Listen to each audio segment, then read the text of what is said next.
নমস্কার, জয় জগন্নাথ। আমি তমাল কৃষ্ণ অধিকারী, সেবায়িত মায়ের জগন্নাথ মন্দির। পুরীতে জগন্নাথ দেবকে প্রতিদিন 6বার ভোগ নিবেদন করা হয়। 56 রকম পদ নিবেদন করা হয় 6বার। কিন্তু আপনারা হয়তো অনেকেই জানেন না, কার্তিক মাসে পুরীতে 7বার ভোগ নিবেদন করা হয়। এর একটা অলৌকিক গল্প আছে।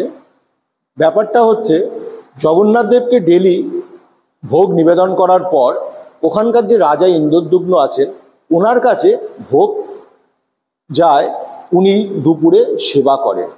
তা প্রতিদিন উনি দুপুরে সেবা করেন, তা প্রতিদিন মহারাজের কাছে ভোগ যায়। তা একদিন মহারাজ ভোগ খেতে গিয়ে দেখেন যে খাবারে চুল পড়ে আছে, মাথার চুল পড়ে আছে।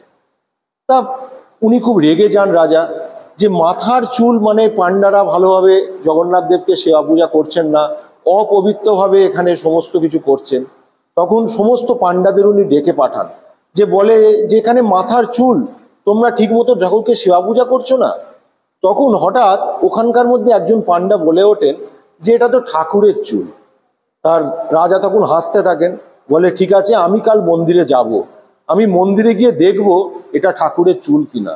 যদি এটা ঠাকুরের চুল না হয় তাহলে কিন্তু আমি তোমাকে শুলে চড়াবো। তখন ওই পাণ্ডা বলেন যে আমি কেনই বা বললাম, কেনই এটা আমার মুখ থেকে বেরোলো আমি জানি না। ঠাকুরের কাছে স্যারেন্ডার করলো যে ভগবান, যে জগন্নাথ দেব, যে কালকে তো আমার মৃত্যুর দিন, ঠাকুর আমাকে, এই মহারাজ আমাকে বলেছেন শুলে চড়াবেন, তুমি যদি রাখতে হয় রাখো, আমি তোমার কাছে শরণাগত, আমি স্যারেন্ডার করলাম। তা পরের দিন মহারাজ গেছেন, রাজা গেছেন, গিয়ে এই যে বেদি, সে বেদির ওপরে উনি উঠেছেন। উঠে দেখেন, আমাদের একটা জিনিস জেনে রাখবেন, আমাদের এই যে বেদি দেখছেন, এখানে 1000 শালগ্রাম শিলা আছে। আর পুরীতে যে বেদি আছে সেখানে 1,00,000 শালগ্রাম শিলার ওপর জগন্নাথ দেব আছেন। তা বেদির ওপর উঠেছেন, তা উঠে জগন্নাথ, বলদেব, মা সুভদ্রা, তা হঠাৎ বেদির ওপর উঠে উনি রাজা হাসছেন। তা হাসতে হাসতে বলছেন যে আমি আসবো জেনে তোমরা জগন্নাথ দেবের মাথায় আটা দিয়ে চুল লাগিয়ে রেখেছো। তো এই কথা শুনে পাণ্ডারাও অবাক হয়ে যায়, যে পাণ্ডারা বলে না, এরম তো কোনো ব্যাপার না। বলে এই তো তোমার মাথায় চুল জগন্নাথ দেবের। বলছে কোথায় দেখি। তখন জগন্নাথ দেবের মাথার চুল তা একটা রাজা হঠাৎ তুলতেই মাথা থেকে গল গল করে রক্ত বেরোয়।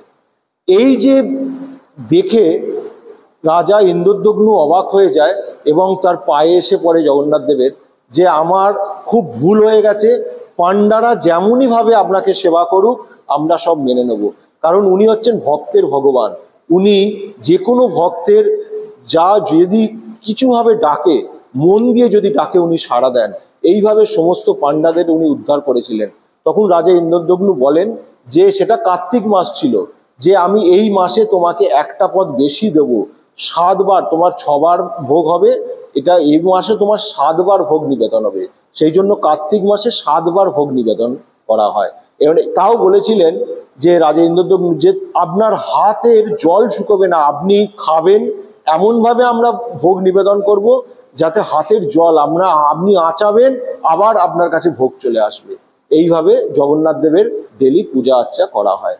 আর আপনারা এই যে জগন্নাথ, বলদেব, মা সুভদ্রা দর্শন করছেন, এটা আমাদের 629 বছর, পুরীতে 2000+, আর এটা 629 বছরের আমাদের রথযাত্রা উৎসব। আর এই বিগ্রহ, পুরীর সঙ্গে আমাদের একটাই তফাৎ, পুরীতে 12 বছর অন্তর আষাঢ় মাস, মলমাস হলে জগন্নাথ দেব, বলভদ্রদেব, মা সুভদ্রাকে সমাধিস্থ করা হয়। কিন্তু আমাদের দারুব্রহ্ম নারায়ণ একভাবে 629 বছর ধরে চলেছে। সবাই আসুন, জগন্নাথ দেবের সেবা গ্রহণ করুন। জয় জগন্নাথ।